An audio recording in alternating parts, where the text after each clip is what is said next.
Well, it's been about 2 weeks since the last one, and as promised, I'm here to give you another updated 2016 NFL mock draft, this time a two-round edition. You could peep all 63 of those picks for the 2 rounds in the description box down below. Now, just so you know, I will probably continue to do an updated 2016 NFL mock draft every 2 weeks or so until the end of the NFL regular season. And as we start to get into the playoffs, and then especially going forward once Super Bowl 50 is over, you'll probably get mock drafts from me every single week. You're going to get a lot more individual prospect analysis and scouting reports this year than I was able to do last year. So I'll probably be starting that a lot earlier, maybe as early as January, frankly. So stay tuned for all of that. But anyways, let's get to this two-round mock draft. I've got the notes here in front of me. Now, mind you, a couple of things that I want to point out is that number one is I took into account with this particular mock draft, it was 2 rounds. Part of this is to give some of you some exposure to names and prospects. And frankly, that's what mock drafts this early in the process are about in a lot of ways. It's about names. It's about recognizing certain players, people to maybe keep your eyes on. So in a lot of ways, let me assure you that where I have certain players at this time is not necessarily reflective of any way of where I think they're going to be come the end of April, beginning of May, whenever the hell the 2016 NFL draft is. Now, in terms of all of these prospects, I have watched all of them to differing levels and degrees. Not necessarily all with a thorough eye. I've probably spent more time scouting quarterbacks with a thorough eye, just because it equates to what I feel, obviously, and have for years as the number one team need for the Chicago Bears as a quarterback position. But I have watched other guys intently. I've started to establish some opinions, but they haven't been set in stone yet because there's still plenty of college football season left, and a lot of things, as always with any mock draft, are subject to change. So in terms of the mock draft philosophy here this time, you'll see that I had 3 quarterbacks going in the top 10. Not saying that that will happen in the 2016 NFL draft, but it is a possibility because you could have 3 guys being viewed as first-round prospects at this point. A lot of quarterback-needy teams. So, you could go one way where quarterbacks drop. You could go on the flip side where, based off of the need and based off of other factors, teams are desperate for quarterbacks and they may potentially reach for them. Now, we'll start off with the number 1 overall pick, the Detroit Lions. And a lot of you might look at this and say, why don't you have them taking Tunsil or Ronnie Stanley or Joey Bosa or Robert Nkemdiche? Why do you have them taking the big 6'7" motherfucker from Memphis, Paxton, Lynch, the quarterback? Well, there's a couple of things. Number 1 is that if the Detroit Lions, who have just not only fired their offensive coordinator, but apparently now fired both the general manager, Martin Mayhew, and their team president, end up with the number 1 overall pick, that means that things have bottomed out again, just like they did in 2008. And as a result, that means that Matthew Stafford is not the answer long term. And when you look at the amount of money that they have Matthew Stafford tied up for in the next couple of years, and the fact that he's going to be 28 come next year, and you see a guy and you wonder if there really is going to be any more progression or growth. Is he always going to be that kind of maddening, frustrating, should be a franchise guy, but really isn't a franchise guy type of quarterback? The Lions might not get a better opportunity for several years to draft a guy.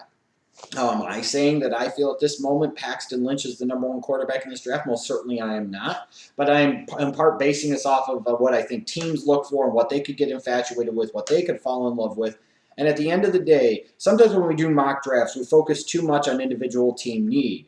And a lot of times we don't look into account of 2 things. Number 1, best value or player available. Number 2, how it lines up in terms of long-term philosophies for the team. Like they might draft somebody, some teams in round 1, and the guy barely plays in year 1. But the reason that they drafted him was because of the salary cap flexibility, because they have a guy at that position that's going to be a free agent in a year, and they're not sure they want to tie a shit ton of money into the guy, and that's what happens. So when I look at the Detroit Lions, yes, a guy like Tunsil or Ronnie Stanley would obviously fill a huge need on that offensive line because God knows they need help there. But when you look at it, at the end of the day, you win and lose games in the NFL first and foremost at the quarterback position, period. Not even an argument to be made against that. As a result, if you don't have that guy, you got to do everything you can to find that guy. And for the Detroit Lions, if they're sitting there with the first overall pick, that means things, again, have really bottomed out. You're probably going to have Jim Caldwell fired at the end of the year, so it means it's going to be an entirely new regime, and a new regime's not going to want to tie themselves to the failed quarterback of a previous regime. Just flat out face it. Stafford's had his moments, but he's had far too many not-so-good moments. And at the end of the day, do you want to tie yourself for the next several years to Matthew Stafford? If you're a new coach, you're a new general manager, a new team president, probably not. Now, we look at the Tennessee Titans at number 2. I've got them taking Laremy, Tunsil, the offensive tackle from Ole Miss. You just invested the number 2 overall pick in the 2015 draft in Marcus Mariota. You've got to do a better job of building around him. You've got to be able to protect him better than what the Tennessee Titans are. They fired Ken Whisenhunt after 23 games, which isn't that surprising. I don't know why the hell they would have brought a guy like Whisenhunt into a rebuilding process to begin with, but it also speaks to the incompetencies and the failures of the front office of the Tennessee Titans, and one of the least talented, if not the least talented, period, rosters in the entire National Football League. At the end of the day, you could say everybody, every position outside of quarterback with Marcus Mariota is a huge need, and it is. So wherever they would go, it's a talent upgrade. And frankly, the Titans are one of those teams, they just need talent upgrades. But this talent upgrade at left tackle would maybe allow them to flip Laquon to the right side, allow them to put Patasi inside at guard, which would probably benefit multiple areas of that offensive line, and gives Marcus Mariota more protection in the passing game, but also helps the team in the running game, which is also another huge area of deficiency for this Titans organization. I look at number 3 in the Cleveland Browns. If they're sitting there picking top 5 like this, it means Manziel didn't pan out. It means things are bad. It means that Pettin might get fired. It probably means Ray Farmer will get fired because that's what the Browns do. They keep coaches and general managers for 2 years if they're lucky. But of course, the Browns, instead of taking somebody like Jared Goff, we have to look at the organization. We have to look at the history. Sometimes we don't factor that enough into mock drafts. And they would end up taking somebody who'd be a questionable fit for a 3-4 defense in Joey Bosa out of Ohio State. Now, if they brought in a new regime, maybe they would switch to a 4-3, and this pick would make a whole lot of sense. Me, personally, I am on the bandwagon at this point in time that I think Bosa is at least a little bit overrated as a player. In some ways, he reminds me of Jadeveon Clowney, and not necessarily in the best way, an immensely physically talented player that was much better as a sophomore than he was as a junior. That a lot of people would always attribute it to double teams and triple teams, but I could look at it as a lack of certain fundamentals and a lack of hustle, a lack of motor, a lack of consistent effort. And when I look at Bosa, I have a lot of concern about a team taking him high that's running a 3-4 because I'm not sure you want to bulk him up to be a 3-4 defensive end full-time. But if you sit there and play him as a bigger type of 3-4 outside linebacker, I'm not sure he's in the best position to dominate there. The best thing that could happen for a Bosa is a team like Tampa Bay and Lovie Smith getting their hands on him because then he could potentially become a beast. So I think he's overrated in part because when you look at the grand scheme of things, not just as the player itself, but more so because of the schematic fit and the number of teams picking between number 3 and all the way down to number 11 that run the 3-4.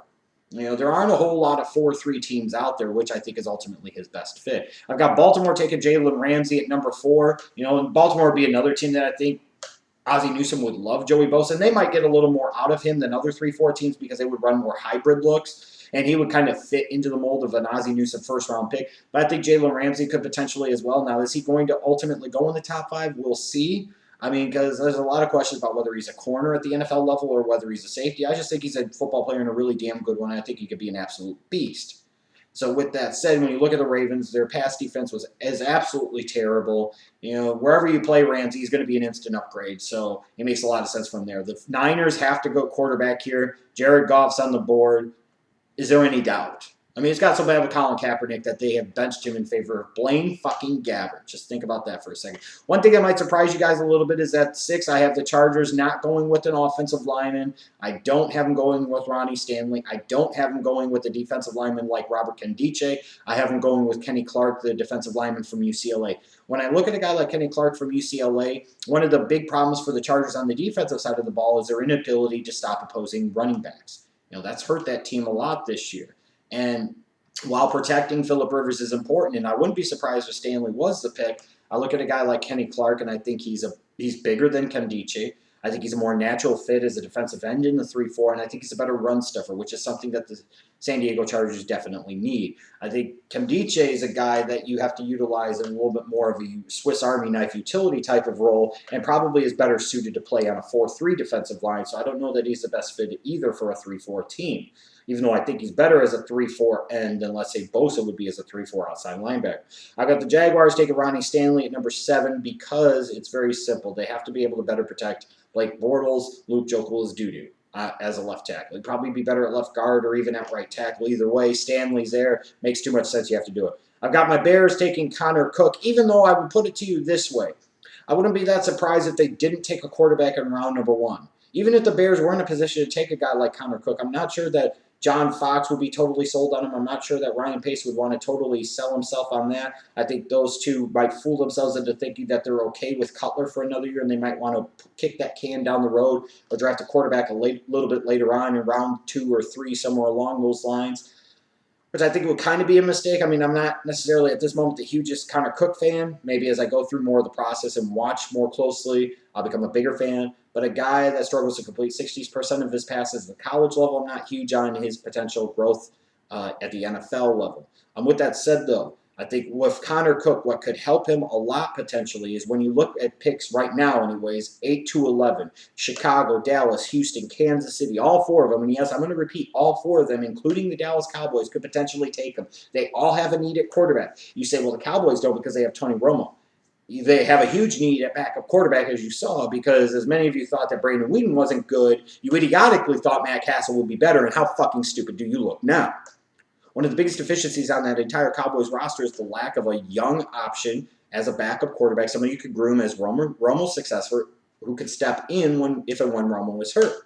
So I think Connor Cook at this point in time is sitting pretty, at least at this moment in the draft process, because if Lynch goes ahead of him and Goff goes ahead of him, both of them go in the top 5, somebody between 8 and 11 is going to want the guy. Somebody is going to sit there and pull the trigger. I highly doubt the Houston Texans could pass up on him if he got there to number 10, even though in this case I've got them taking Ezekiel Elliott because he is gone because Cook went number 8. Of course, the Houston Texans are stupid, so they would sit there probably and take a defensive lineman or something, or a corner like Vernon Hargreaves instead of a quarterback, even if Connor Cook was staring him smack dab in the fucking face and he was teabagging him and saying, pick me, pick me, pick me. You'll see I've got the Cowboys taking Nkemdiche, number 9. I love his potential fit in that Cowboys defense as being kind of that 3 technique defensive tackle in that cover 2 scheme that Marinelli runs. I think he's a guy in pass rush situations that you could also flip outside and play kind of a power end opposite of Greg Hardy. Maybe you flip him inside and you could have Hardy and Gregory on either end. You know, that could be a really scary pass rush for that Cowboys team, for a team that a lot of their success offensively is based off of that offensive line that they've invested heavily in. You would think they would want to take that philosophy over to the defensive side of the ball. Some of the potential off-field concerns of Nkemdiche in terms of his priorities and his focus, the Cowboys have shown you before many, many times that they don't care about that stuff. Jerry Jones isn't concerned about that stuff. Can you show up and play, and are you going to play? And I think Nkemdiche would love to play for the Dallas Cowboys, and I think he could end up being a big star there. And like I said, I've got Ezekiel Elliott going number 10. They've missed out on the 3 quarterbacks. Arian Foster might be done or close to it. You have to prepare for the future. You have a beast in DeAndre Hopkins outside. What better way to help him than give him a big-time running back like Ezekiel Elliott? In terms of other things in this draft, throughout the 2 rounds, again, some of this was, frankly, I would get into certain modes and go through a number of picks, and then I'd forget about somebody. And this happens early on in the draft process. So some of the guys that are slotted, especially in round 2, are probably a little bit higher than they should be, and some of them are maybe just a little bit lower than they should be. Some guys, though, aren't necessarily. I've got them where I think they should be based off of what I've observed so far. And again, that's just me. In terms of guys that early on in the process stand out to me as guys that could potentially end up going higher, either because of their overall talents, how they could potentially measure in the offseason stuff, or lack of depth at a certain position. I look at a guy like Kamoko Toure from Rutgers, the edge rusher. I think there's a lack of pure 3-4 edge rushers in this draft, and a guy like him with his explosiveness off the ball and his ability to get after the quarterback, even though he's playing at Rutgers, so a lot of people don't notice him. I think that's a guy that could potentially shoot up draft boards a little bit. Maliek Collins, the defensive tackle from Nebraska, I think he's a guy that could shoot up the draft boards a little bit as the process goes along. Even though I have him at number 23 right now, a guy like Corey Coleman from Baylor, I'll put it to you this way very simply, and I've tweeted this a little bit, is that I think at the open field he's one of the best, if not the best wide receivers I've ever seen. He is explosive. He is dynamic. I mean, if the ball ain't coming to him, though, in that Baylor system, he's not running his route. And if he's asked to run block, you can forget about it. But if you look at a guy like him, if he tests out really well in the offseason processes, he's not a guy that I wouldn't be surprised. You have that wide receiver that sneaks into the top 10, and it's him, and it's not Treadwell, and it's not Josh Doctson.